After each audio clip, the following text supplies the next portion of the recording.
జనరల్గా ఏదో చెప్పేసినాం, స్కూల్కి పంపించినాం, సర్టిఫికేట్ ఇచ్చినాం. సంవత్సరానికి 1,10,000 మంది ఇంజనీరింగ్ గ్రాడ్యుయేట్ సర్టిఫికేట్ తీసుకొని వస్తారు.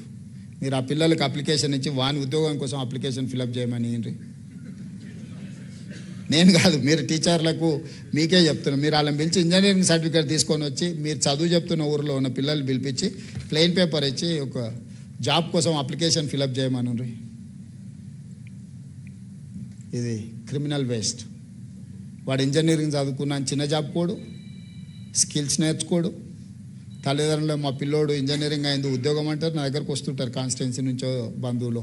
మావాడు ఇంజనీరింగ్ చదివింది, పెద్ద పెద్ద చదువు చదివింది సార్ అంటారు. పేరెంట్స్కి తెలియదు కదా ఏం పెద్ద చదివినా అంటే, ఇక రారా సార్కి ఎప్పుడు నీ పెద్ద చదువు అంటారు. సరే ఏం చదివినా అంటే ఏదో కాలేజీలో ఇంజనీరింగ్ ఏదో చదివినా అంటాడు. ఓకే ఫైన్, ఏంద్రా ఎక్కడుంది ఉద్యోగం అంటే నాకేం తెలుసు సార్ అని. మరి నాకేంటి తెలుసు సార్ అంటే, మీ దగ్గర ఇంతమంది ఐఏఎస్లు ఉన్నారు కదా సార్, వాళ్ళని అడిగితే చెప్తాడు అంటాడు.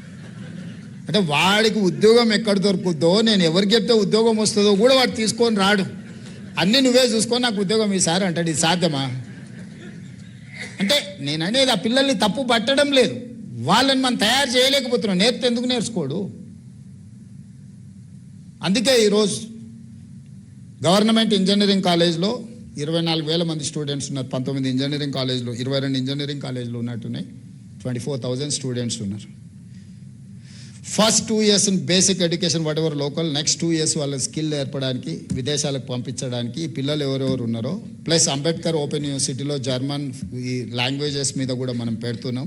క్లియర్గా పిల్లలకి లాంగ్వేజ్ నేర్పి వాళ్ళకు ఇంజనీరింగ్ కాలేజ్ గవర్నమెంట్లో చదువుకుంటే ఉద్యోగం వస్తుందనే నమ్మకం, సొంతంగా ఉపాధి చేసుకోగలుగుతాం అనే నమ్మకం కలిగించేటట్ల ఇంజనీరింగ్ కాలేజీలను కూడా మనం ప్రక్షాళన చేయాలి. మన ఓరియంటేషన్ మారినంత వరకు ఇది మారదు. As a political executive I have to take responsibility.